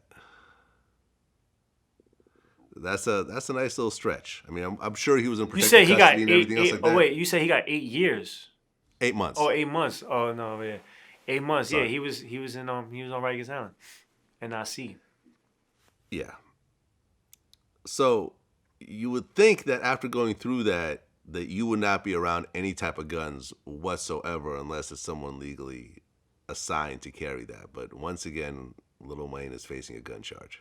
On a private jet, right? On a PJ, he was on a private jet. I believe so. Yeah, they cracking down on that. Letting Juice World recently. Yeah, I mean, just because it's a private jet doesn't mean you could just throw anything in there, man. It's still the FDA and not the FDA. What did Juice WRLD have in his private jet? What was the specifics to that? You know, Juice WRLD had like 70 pounds of weed. 70 and 70 pounds of weed. Wow. Coming into Chicago. And that was his? Also, there were some guns found on there, I believe. And that was his? Who knows? I mean, was he personally selling weed in Chicago? I mean, see, it's legal now. I mean, it was about to be legal, like I think a few days after he passed. I doubt it. Probably one of his entourage members were hustling on the side. Right. Yeah, man, you got to be careful who you're around. And he died, and the reason that he died was because he was trying to get rid of some of the pills he had on him. That's the story. And he swallowed too many pills. That's the story. The feds were coming, and he had some pills on him, so he just swallowed them real quick, and then he overdosed and died. Wow. I mean, the story goes back. I mean, Rollo, he got caught with a bunch of weed on a private jet. Like, for some reason, people feel like private jets are immune to the law. Like, Right. That's a plane just like a commercial plane. It could be searched, it could be seized, it could be everything. And at the end of the day, rappers are a target. Yeah, of course. They know that, they know what we're around. You know what I mean? So that's crazy. Rest in peace to Juice WRLD though, man. That's sad, bro. That's sad. Yeah, I mean, we just did an article about this. Kodak Black was named as the top of the U.S. Customs list of biggest seizures in 2019. Biggest seizures? Yeah. Like they took. I guess in terms of just high profile. Oh. Yeah. Yeah, because at one point they had found like 4 handguns, a loaded magazine, a cartridge, in New York with Kodak Black. I think that's kind of what all the charges piled on top of each other. Yeah, I just look, man. I'm in my 40s. Like, I want all these guys to do well. I don't want to have to keep reporting on these stories. I don't want to have to see these people, these young men with all this potential, a chance to create generational wealth. Let's put it that way. All these guys that we're talking about have a chance to basically be American royalty in a way. They could amass 10, 20, 50, $100 million just like the Jay-Z's and the Diddy's of the world, and set up a situation where their name carries on and they have foundations and they have, their kids are rich and their grandkids are rich and their grandkids are rich and so forth. And, but when you give a kid a whole bunch of money early on before they know how to handle that, they usually drop the ball. Right. I mean, having talent is one thing, but being able to being able to stay in the game is a whole nother thing. You know what I'm saying?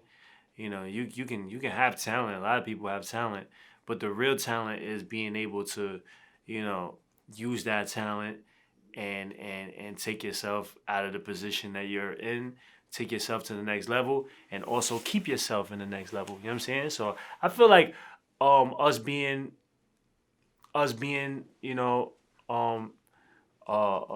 talent, we need to keep the right people around us. You know what I'm saying? We need to keep the right people around, because sometimes, we can be lost in our world where we can be kind of just in our own thing, and we need the right team around us to kind of make sure that things are doing good. You know what I'm saying? Things are doing well, and that we're not going the wrong direction. You know what I mean? I always feel like you could have your gang, whatever. There should always be that one person that's clear-minded, that can, lead us to the right direction. You know what I'm saying? So, Yeah, I agree. I agree. Well, you had a series on your YouTube channel where you went into a few different stories from your past, which I don't think we covered in our previous interviews. One of which is that you started a riot on 9/11 in Rikers. right. What's that about? On 9/11, I was on Rikers Island. We was in the Beacon. And the Beacon Rikers Island is comprised of maybe like 6 different jails, right? So it's an island. It's really an island, and there's like 6 different facilities on the island. So I was in the Beacon at the time, and I was in 13A, which is like, if you walk in, it's like it looks like a big airport wing, right? It's like big. It has big ceiling to floor window, like a big gigantic like airport looking window, and our view was of the skyline of New York City, and you could see the Twin Towers right there. So that morning, it was like early in the morning. I got up and I walked to the phone. I was on the phone, and I was talking on the phone, and I was talking on the phone with my people, and then I see the news was playing right here, right? So I'm seeing I'm talking on the phone, whatever, and then all of a sudden you see the news is talking about the airplane flew into the Twin Towers, and the person that I was talking to on the phone was like, "Yo, what the hell? What the hell?" So I'm thinking it was I thought it was just a accident. You know what I'm saying? And it wasn't an accident. Then I got off the phone, and then I walked out, whatever, walked around, and we was just like talking about, damn, the accident everybody was talking about. Everybody was by the big window looking at the first tower that was in smoke. And then while we were at the window, the second tower hits. Boom. The second airplane hits the tower. Boom. And then everybody's like, oh, snap. And now it's like, damn, this is not an accident. Like everybody's talking about, yo, it's an attack. Then they locked us down. They locked the whole jail. They locked all of us down. They made all of us lock in. So I'm like, so we all inside, and there was like some beef, like up into that, cause you know when you're inside, there's only 2 phones, so there's like 50 people, 60 people, all for 2 phones, and when something is going on of that stature, everybody wants to get on the phone. Everybody wants to talk to their family. Everybody's like, you know, and then you got people like, you know, just trying to like take the phone. People's trying to like, you know, everybody has to speak to their family, make sure everybody's good. But then you got one person or one, you know, crew trying to take over the phone and just like dominate the phone or whatever. You know what I'm saying? So when we locked in, we all locked in, and I'm in my cell like, damn, you know what I'm saying? Like, I'm thinking like everybody's talking about the martial law, and I'm thinking like, damn, people, they might come in here and start shooting everybody, like killing all of us. I didn't know, you know what I mean? Like, I didn't know, my head was all over the place, and I was just stressed out thinking about what was going on. My family lives in Chinatown. My mom is over there, and like the Twin Towers is right over there, like downtown Manhattan. So I want to get on the phone. I want to call. And when I tried to call my mom the first time, she ain't pick up the phone. So now I went back in my cell. I'm locked in my cell. They lock us in for like a couple hours. Then they let us out. But so where my cell was at, it was towards the phone. So I ran to the phone. I got to the phone, and I tried to like, you know, make a phone call. I couldn't get through. And long story short, we got into a fight with this other dude, and he was a Crip, and he was like, you know, it was like, the whole Beacon was a blood house. It was like a blood jail. There was no other Crips, but they was bringing them at that time. They brought in a couple of them, and in my house in 13A, there was maybe like 4 or 5 of them, and they started getting stronger. They started trying to make their nuts let they nuts hang for the phone or whatever. So they tried to take that phone. And long story short, we had a big fight. You know what I'm saying? Whoever, you know, I had started the fight, and we had a big fight over the phone. And it was on 9/11. You know what I mean? That's basically what happened. Yeah, I mean, 9/11 in the prison system must have been pretty crazy. It was super crazy because you don't know. First of all, you locked up, so you can't get on the phone when you want. You can't call your family when you know what I mean? If they're not picking up the phone, you start worrying. Then if they are picking the phone, there's a long line of people that want to get on the phone, so it's really stressful. You don't know what's going on. People saying like, you know, the martial law, they're going to come in here and start shooting people. So you're stressed out. You want to get home to your people. And I didn't know what was going on. And we got into this big ass rumble. It was like a I don't know, it was like 7 versus 7 or 10 versus 10, something like that. We all got into a big fight.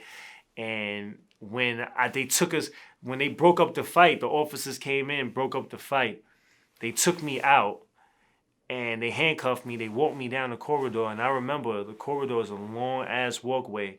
And I remember there was officers on both sides lined all the way down. Like, all the way. All you saw was a sea of officers lined on this side, lined on this side. And I'm walking down the corridor after just starting a riot.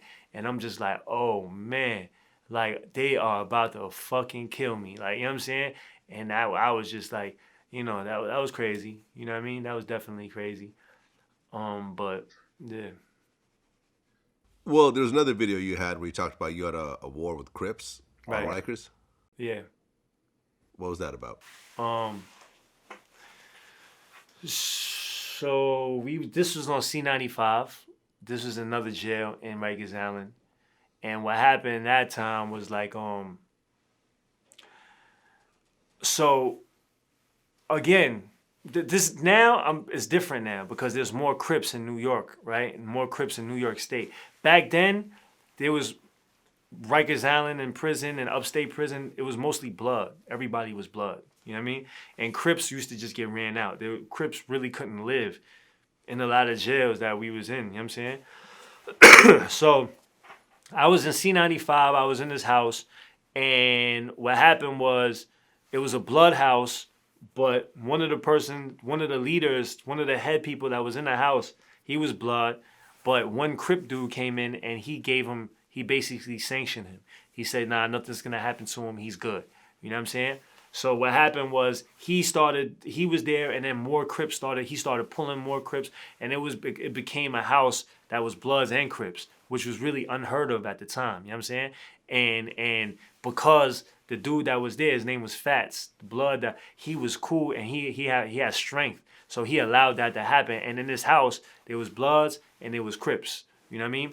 And then what happened was there was a big fight in the house, and they took Fats out. They took a lot of the Bloods out of the house, right? And then now there was just my boy. There was one Blood there. His name was BG. And shout out to BG. If anybody watching this, BG, what's good? Tap in, bro. But BG was the Blood. He was the only Blood left in the house, right? And then so BG went to court that morning. He packed that they told him to go to court. So they wake you up at like 5 a.m. He goes to court. And I'm in the house. So he goes to court, he leaves.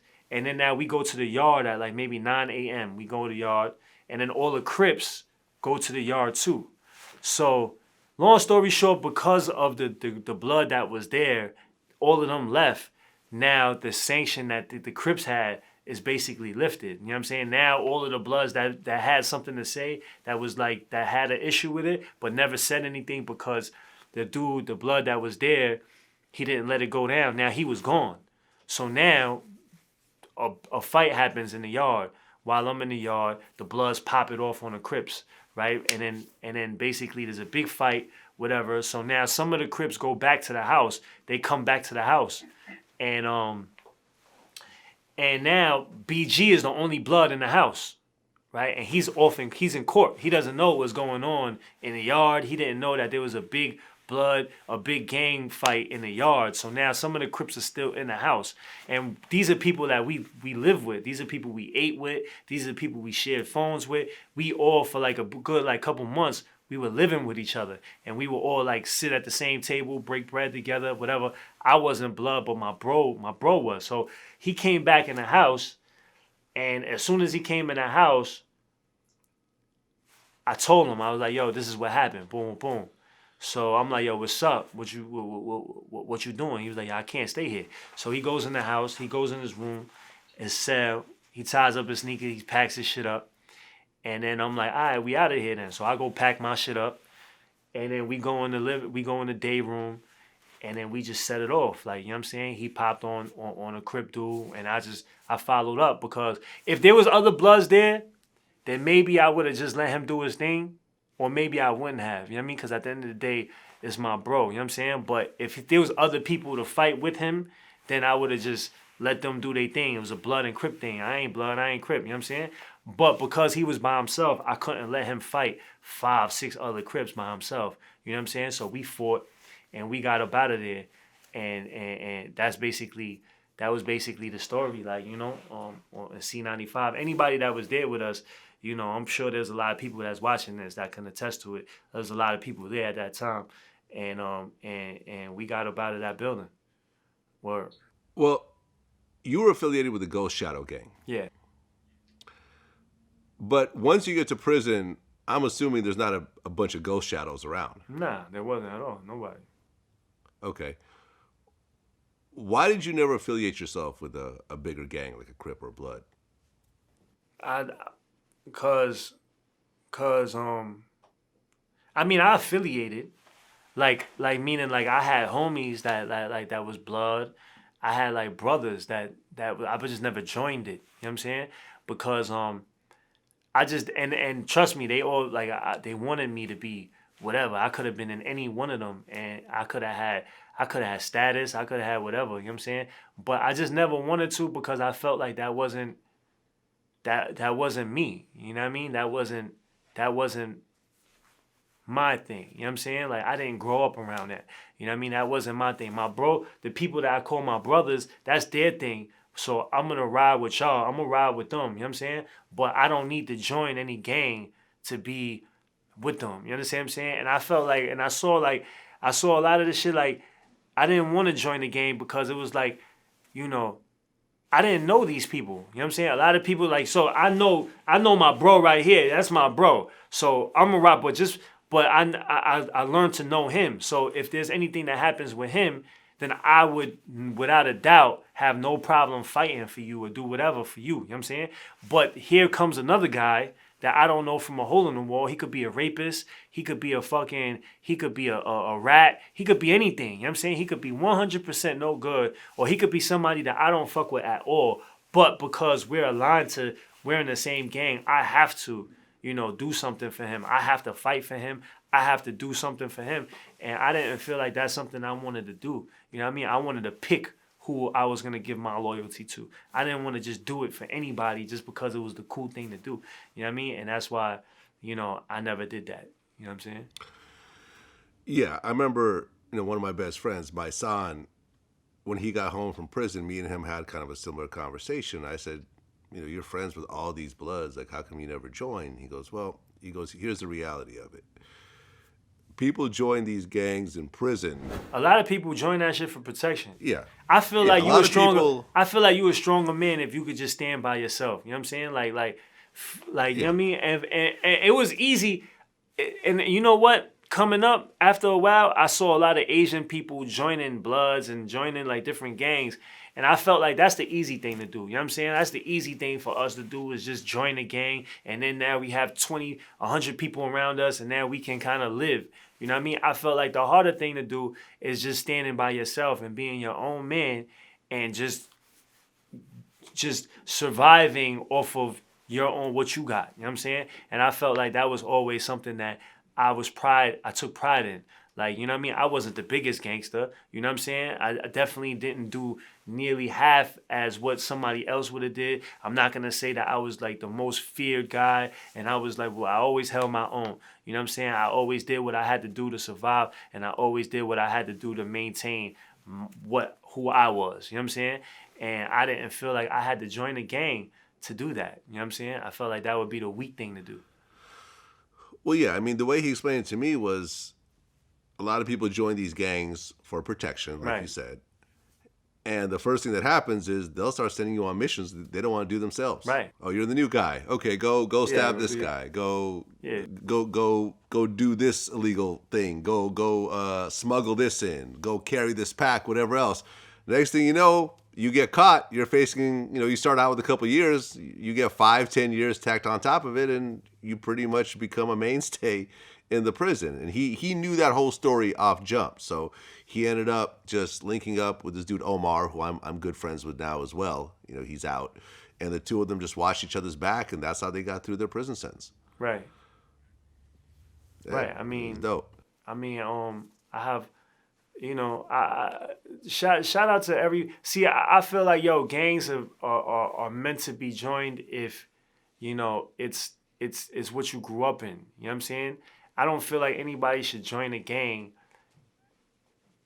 in their like 30s or like 25, 30. Like, what are you joining a gang for, bro? Like, you know what I'm saying? That never made sense to me. I see grown ass men joining gangs. Like, you 29, 35 years old. What are you doing joining a fucking gang? Are you dumb? Like, that's something that you grow up in. Like, you know what I'm saying? Like, that's why I always respected, the gangs that are gangs. Like, that's the community. That's them. You know what I mean? But if you're just from somewhere else, you know what I mean? Like me, like for instance, like I didn't grow up around that. You know what I'm saying? That wasn't me. I grew up around Ghost Shadows. I grew up around the Chinese gangs, Flying Dragons, that's what I grew up in. And that's what I decided to do. You know what I'm saying? I didn't want to just join something because, it would make my bid easier, or it would make, me more in favor. I felt like that would be pussy. You know what I'm saying?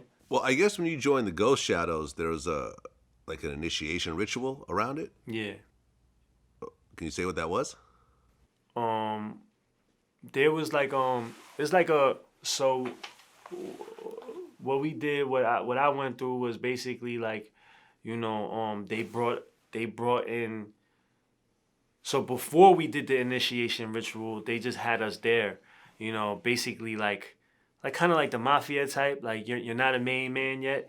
You're like, just like, whatever. What's that called? You're Associate. You're an associate, right? So I did that for a little while, and then they handpicked us, the kids. They handpicked us to be a part of the family. So when we did that, it's like they picked a couple, it was like maybe 7 of us. And then the ritual was basically like, we had to buy some, which is like swear in front of the god of the gangsters, right? And if you, and for Buddhists, it was the Buddhist tradition. It was like a god. He has like a sword. His name is Kwan, Kwan, right? So it's like he has a sword, has a red face. So that's the god that all the gangsters pray to. You know what I'm saying? And basically there was a ritual that, we just swore we made an oath to all of our brothers that was there and to the gang. You know what I mean? And then they had a fucking chicken. They cut the fucking chicken. And the snake, they cut the fucking snake, and then they drank the blood, and we all had to drink out of that shit. You had to drink snake blood and chicken blood. Yeah. How did that taste? That tasted disgusting, bro. It was nasty. You know what I mean? I don't even think I drank. I just did like a little bit like that. You know what I'm saying? Like, but what that did for me was like, it really fucked my head up, right? Because I really felt like, damn, I'm really a part of something like ancient and something like, and we're drinking blood, and it was just like, oh my God, this is like the real thing. Like I'm really a part of like something like, you know what I mean? Something that's, something that's been around for a long time, and it just made me look at it with the air of like, like just exclusiveness. Like I just really thought I was a part of something big, and it was, yeah. Yeah, I mean, I interviewed Michael Franzese. He was the highest ranking mafia member from one of the main 5 families in New York who actually left the mafia. And he talked about the whole ritual there. I mean, I think they cut your finger, and then they take like a picture of like some saint, and they burn it, and they basically say like blood in, blood out, and so forth. So then a year and a half later, you were actually made. Correct. And there was a ceremony where they burned something in your hand, I believe. Yeah, it was a picture of a saint, Catholic altar card. They prick your finger, some blood drops on the floor, and they burn a saint in your hands, and you take an oath. Yeah, it's interesting how these ceremonies kind of get people to buy in into this fairly crazy lifestyle that will usually end you in jail or prison or dead. Right. Yeah. Well, speaking of gangs, I recently interviewed King Tone, who's the former leader of the Latin Kings. Right. Being in New York and being in New York prisons, I assumed that you were around a lot of Latin Kings. Definitely. Well, speaking of gangs, I recently interviewed King Tone, who's the former leader of the Latin Kings. Right. Being in New York and being in New York prisons, I assumed that you were around a lot of Latin Kings. Definitely. What was interesting, during our conversation, and I don't know if you saw the interview, but it was a pretty interesting interview. He got real upset during certain times, and he got very emotional about certain topics that we spoke about. But we talked about how the Latin Kings were considered the most organized gang. Like they had a very specific structure where people had to answer to other people. There's a hierarchy, there's rules, there's regulations, and you just didn't see that in a lot of other gangs. Right. What did you notice about the Latin Kings that was different? I just saw like that the Latin, well, if you compare them to like the black gangs, because that's basically what you had in there. You had the Latins and you had the blacks in prison. That was basically the majority in there. I feel like the Latinos, the Latin gangs, they had more of their culture. Like meaning like they came from, Puerto Rico or wherever else, and they had like they had more of a solid solid. They stuck together more. They looked out for each other more. When the Latins came in, you know what I mean? No matter who they are, no matter what they are, they gave them food. They gave them whatever soap, whatever they needed to they looked out for each other. And I saw that the black population was more like they didn't really do that. You know what I'm saying? They really just looked out for whoever gangs that they were in, whatever, stuff like that. So I felt like there was more structure in terms of that. You know what I mean? Like the Latins just stuck together a little bit more, and that definitely trickled. That definitely showed in their gang structure and all of that too, as well. You know what I'm saying? Well, yeah. I mean, King Tone was actually addicted to crack and couldn't read while he was in Rikers, and those guys took him in and basically saved him. An old school king pulled me to the side and said, I seen you, you prove, you fire that, but you're stupid. You really don't know what you want, right? He knew. Read this. And when I couldn't read, he said, that's why you mad, because you're stupid? And I never heard somebody tell it to me like that. You just mad because you're stupid, but then he gave me the food. You come from great people like Lolita LeBron, Oscar. He told me what Puerto Rico was, but my mother and father never took the time because they were so busy. I found an identity in not the kings, in the history of my being told by a Latin king who learned it that way. Some people join these groups because they lost and they want to be found. Some join for protection because they scared of jail. Some join whatever. I joined because it was what made me feel right. I read the Bible 100 times. I was in Teen Challenge, all that shit. None of that touched me. Like that man's gracious love when I was in my lowest point. Right.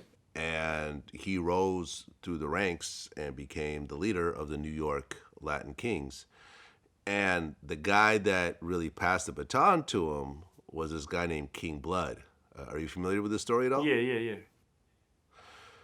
King Blood, I guess, was ultimately convicted of ordering hits in prison, using letters and so forth, coded language.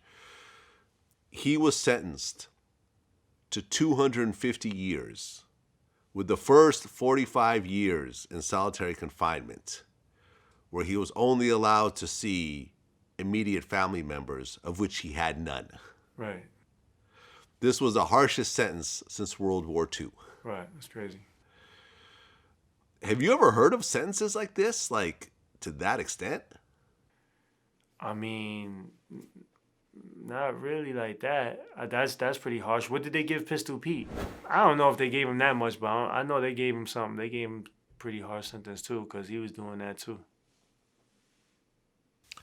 Yeah, I'm not sure. I'm not actually able to find it, but yeah, it's pretty crazy. And one of the things that really kind of stood out with the Latin King story was, I guess, the level of viciousness around the gang.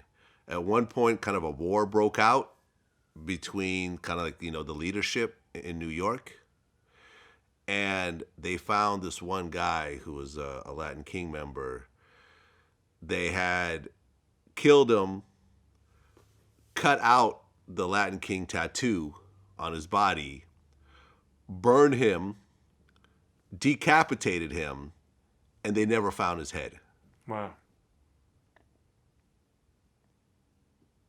Yeah. This is the type of thing that was going on. Did you see that kind of thing where it's like, look, we're a certain gang or a certain crew with like, okay, we're gonna be so overly violent, so over the top, to just send a message to everyone that we're the craziest ones out here? Yeah, I mean, it was definitely more like that, when we were coming up, like in the 80s, early 90s, definitely, because everybody, you're surrounded by like,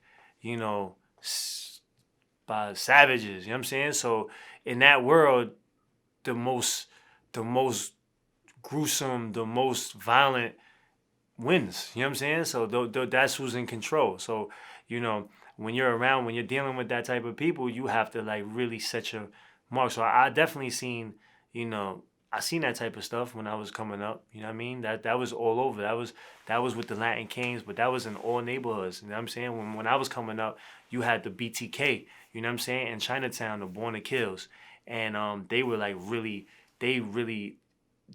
so what happened in Chinatown at that time was the Chinese was already in Chinatown, you know what I'm saying? But then here comes the Vietnamese after the Vietnam War. The refugees came in. So when they came in, they already came from this type of environment, this type of, war-torn environment, and that's what they grew up in. So when they came into Chinatown, they were doing stuff like that, killing people cold blood, you know what I'm saying? They were like, throwing grenades inside the police vehicles. You know what I'm saying? They would just, they would really make their presence be known. You know what I mean? And I think New York City at that time was like really flooded with that. Like you really saw that a lot. You know what I mean? Like, or if you didn't see it, you heard about it. It was like really, it was prevalent. Crazy, throwing grenades into cop cars. Right. Wow. Okay. Well, China Mac, always a pleasure when we get together. Make sure you check out that new song with Method Man, Wu-Tang Remix. Right. Make sure you go check that out. And come check out my channel, China Mac TV. Pull up to my channel, you know what I'm saying, where I tell, I tell stories, prison stories. I got Mac Eats, where I eat food. And, I get off of parole in about a couple weeks. I just came back from getting my passport, so it's gonna be a big thing for me. Like, I haven't been off of parole, off of paper, since I was like 15 years old. Oh, so you about to go to China? Yeah, I'm definitely about to go to China. I'm definitely just about to go around. So like, and what I mean by off paper is like I've been in some type of paper, like institution. I was in probation, parole, in prison, juvenile, whatever. I haven't been off completely since I was 15 years old. So I'm finally about to get off, and it's about to be a great thing, and I'm about to just, start showing me just living life, like, you know what I mean? Just enjoying, all of the things that I wasn't able to, for most of my life, you know what I mean? Just traveling, just picking up and going to somewhere and just trying the food and just doing different things. So I'm definitely about to start doing that on my channel and pull up to China Mac TV and, see a success story, man, a real success story. You know what I'm saying? That's what it is, man. That's what it is. Well, congrats on everything you're doing. Every time I see you, you're doing well. It seems like you've, gradually improved your whole situation since we originally met, which is right when you first got out of prison. Right. And, man, I love to see that. I absolutely love it, man. So, yo, thank you, bro. And again, man, thank you for the opportunities, man. I appreciate you, brother. Of course, man. My pleasure. Until next time. All right. Peace.